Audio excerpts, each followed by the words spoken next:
You want to buy an offshore oil rig. You have the money. Here is what you are actually getting into. There are 5 main types of drilling rigs, and the differences between them matter more than the price tag suggests.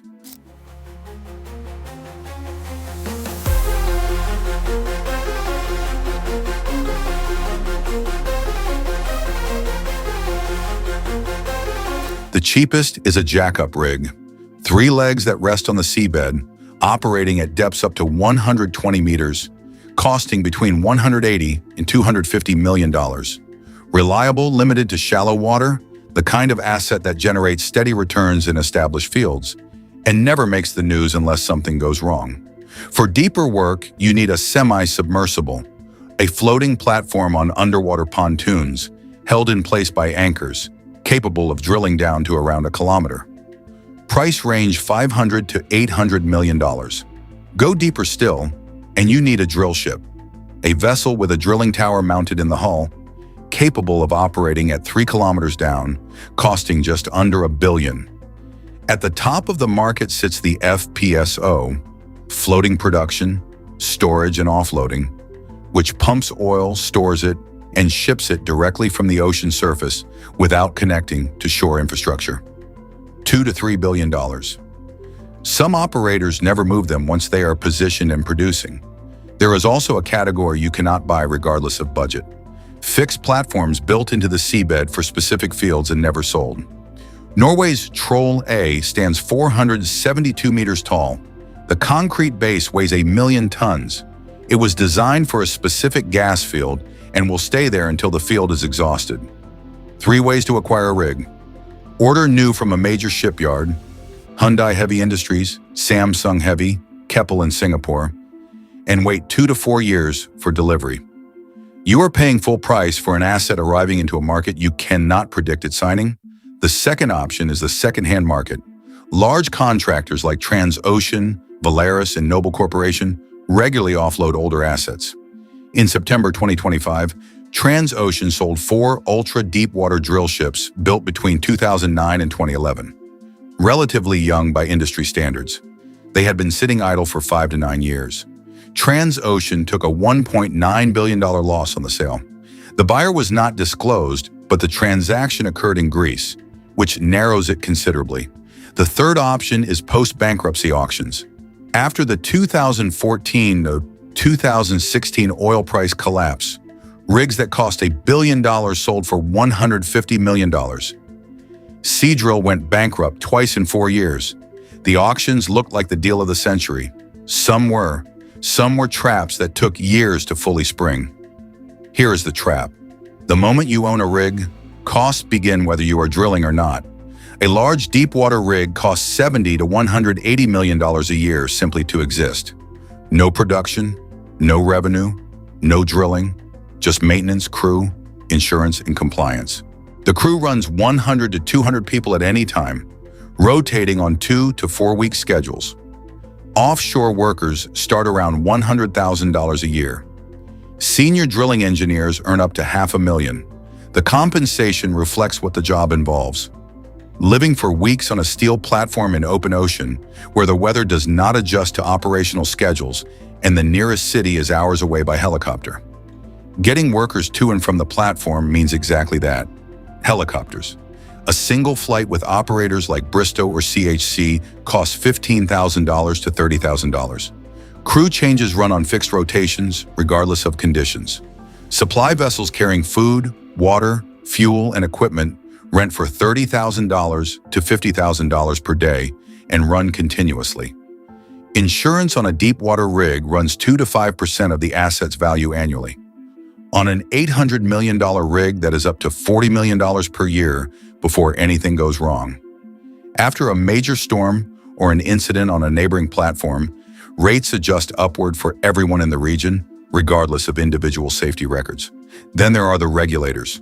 Certification from DNV, ABS, Lloyd's Register, annual structural inspections, blowout prevention system reviews on strict schedules. None of this makes the rig more productive. All of it will shut it down immediately if it lapses. So return to that $150 million auction purchase.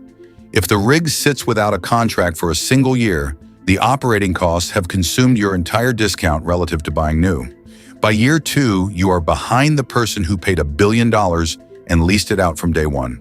This is the actual explanation for Transocean's $1.9 billion write-down. They did not sell badly. They held idle capacity while the market lacked demand, and the accumulated carrying costs eventually exceeded whatever the rigs could realistically earn over their remaining lives. Selling became cheaper than continuing to own. A rig without a contract is not a dormant asset. It is a liability that charges you daily for the privilege of ownership. The business model, when it works, functions like this. Shell does not own drilling rigs. Neither does ExxonMobil, BP, Chevron, or Petrobras. The largest oil companies in the world lease drilling equipment from contractors, pay the day rate for the duration of the project, and hand the asset back when the work is done. They have no interest in carrying $150 million in annual costs for equipment they need intermittently. The contractor owns the risk. The major owns the oil.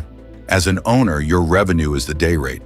Current rates for top-tier drill ships in 2025 and 2026 run $450,000 to $500,000 per day. A one-year contract generates $160 to $180 million gross. Against $100 million in operating costs and $15 million in insurance, that leaves roughly $50 million net annually. To recover a $500 million purchase requires 10 consecutive years of contracts at current rates with no significant downtime. That is the optimistic scenario. The day rate also tells you how sick the industry is at any given moment. In 2013, rates reached $650,000 a day. By 2016, they had collapsed to $150,000. In 2020, they fell further as oil majors suspended drilling programs globally. They have since recovered. A 5-year contract signed in early 2013 at peak rates could have generated $1 billion over its term. The same contract signed 6 months later would have locked in revenues against a cost structure that no longer worked. The contracts that destroy companies are not always the obviously bad ones. Sometimes they are the ones that looked reasonable when signed and became fatal as the market shifted around them. John Fredriksen built Seadrill into a drilling contractor worth $20 billion at its peak. Norwegian, one of the wealthiest figures in international shipping over 4 decades, a person who had navigated more market cycles than most executives had lived through. He understood leverage, cycles, and the relationship between oil prices and drilling demand better than most analysts could model.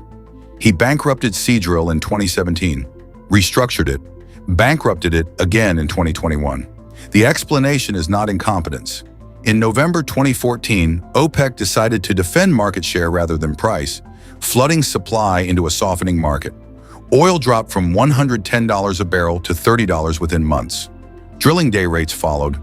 Contracts structured at $600,000 a day became unserviceable at $150,000. Companies that appeared conservatively financed 6 months earlier were negotiating with creditors. Fredriksen's debt structure did not survive the rate collapse. He had not made obviously bad decisions. The market moved in ways that made the structure fatal regardless of how well the operations were run. That is a distinction worth understanding before you buy anything in this industry. Even when contracts are solid and rates are favorable, the physical asset carries catastrophic risk that no financial model fully captures. Piper Alpha, North Sea, 1988, scheduled maintenance on the largest producing platform in the British sector. A pump removed for repair, a blind flange fitted temporarily, a miscommunication between shifts about what was back in service. Gas leaked into a module that was not supposed to contain it. A spark. Investigators were never entirely certain from where. And the condensate ignited. Within 2 hours, the platform was gone. 167 people died. Survivors described jumping from the structure into burning sea. The inquiry that followed rewrote offshore safety regulation globally. Most of what is now standard practice, permit-to-work systems, independent safety cases, emergency shutdown procedures, exist because of what failed that night. Deepwater Horizon, Gulf of Mexico, 2010. A blowout during cementing operations on a well that had shown pressure anomalies for days. The blowout preventer failed to seal. The platform burned and sank. 11 people died. Oil flowed for 87 days before the well was capped, releasing approximately 5 million barrels into the Gulf. BP's total costs, cleanup, fines, settlements, litigation from fishermen, coastal businesses, and state governments, reached $65 billion. The platform had cost $560 million. The liability it generated was more than 100 times that. Alexander L. Kieland, Norwegian Waters, 1980. No blowout, no explosion. The rig was operating normally in the Ekofisk field when one of its 5 support columns failed. A fatigue crack in a weld, present since original construction, undetected through 6 years of operation and inspection, propagated to failure under routine load. The platform capsized in 18 minutes. 212 people entered the North Sea in March. 123 did not come back out. The crack had been there since the platform was built. It had passed every inspection. On one ordinary workday, it became relevant. The financial arithmetic is not complicated.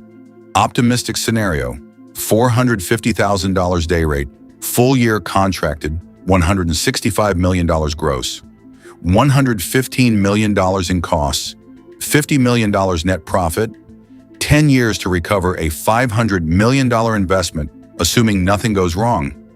Realistic scenario, an OPEC decision, a geopolitical event in a critical shipping lane, a major exercising a contract termination clause, a storm that takes the rig offline for 2 months.